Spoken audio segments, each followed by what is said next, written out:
late 1800s, a distinguished couple walked into the Bellevue Hotel in Philadelphia looking for a room for the night. At the counter was a man named George C. Bolt.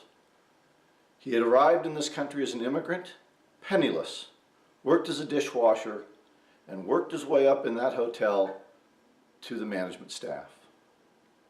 But he had unfortunate news for the couple.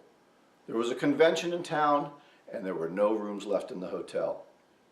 Now, normally he would escort them or guide them to another hotel, but he knew with the convention all the hotels were overcrowded.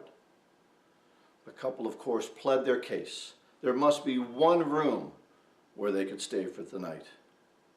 Mr. Bolt looked at them and he said, "You know what? You can have my room. Because of my position here, I live at the hotel." Well, the couple was reluctant to do this, but knowing there was no other choice, they acquiesced. They took the hotel room and stayed there. And they were surprised as they went to check out the next morning that Mr. Bolt would not let them even pay for it. Astonished by this level of service, the guests asked for his card and said that they would keep in touch with him. A few years later, Bolt was summoned to New York by Mr. William Waldorf Astor, tickets provided. When he was met at the train, he was escorted to the corner of 5th Avenue and 34th Street, where Mr. Astor was waiting for him. He pointed to a brand new hotel across the street and said to him, "George, I have just built the finest hotel in all of New York City, and I want you to manage it for me."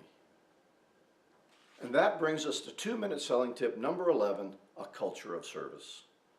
Customers today are becoming used to shoddy goods, poor service, and slow responses to their needs. Not the kind of service given by Mr. Bolt, that's for sure. But you can set your company apart by giving quality service to every one of your customers. And in doing so, raise your company head and shoulders above the competition. You will be rewarded, maybe not with a job offer, but with increased sales and quality leads. So until the next time, go out and get better, one skill at a time.